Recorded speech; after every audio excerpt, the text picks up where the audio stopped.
27% OBC અનામતમાં 20 અને 7 એમ 2 ભાગ પાડવામાં આવે. સાંસદ ગેનીબહેન ઠાકોરનો વડાપ્રધાન મોદીને પત્ર.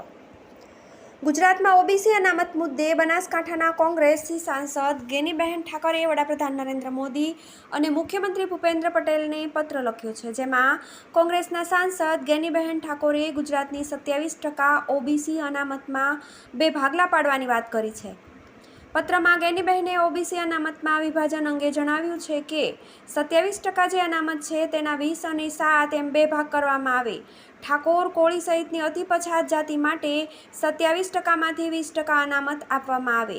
ગેનીબહેને પત્રમાં લખ્યું છે કે ઓબીસીમાં 146 જાતિઓ આવે છે, પરંતુ તેમાંથી ઠાકોર, કોળી, ધોબી, મોચી, વાદી, વાંસકોડા, ભોય, નુતારા, ડબગર, ડફેર, ફકીર, ભુવારિયા, કાગડિયા, ખારવા, મદાર, ભરથર, નટ, બરૈયા, રાવળ, સલાટ, સલાડિયા, વણઝારા સહિતની 23થી વધારે અનેક જાતિઓ છે, જે દેશ આઝાદ થયા પછીના આટલા વર્ષ પછી પણ વિકાસથી વંચિત છે. તેનું મુખ્ય કારણ તેમને ઓબીસી અનામતમાં મળતા અનામતના લાભોમાં બહુ મોટી અસમાનતા છે.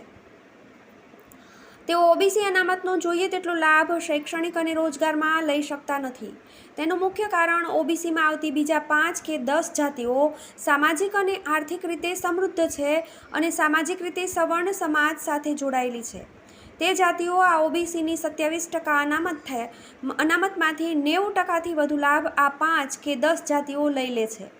જેથી આ પછાત જાતિઓ ઓબીસીમાં આવે છે તે આ ઓબીસીનો લાભ લઈ શકતી નથી. ઉપરોક્ત અતિ પછાત જાતિઓને 27%માંથી 1% કે 2% લાભ મળે છે. માટે મારી નમ્ર વિનંતી છે કે ઓબીસીની 27% અનામતમાંથી ઠાકોર, કોળી સહિતની 23 જાતિઓ તેમજ આવી બીજી અતિ પછાત જાતિઓ કે જેમને છેલ્લા 20 વર્ષમાં શૈક્ષણિક અને સરકારની નોકરીમાં કેટલો લાભ મળ્યો છે તે સર્વે કરવામાં આવે.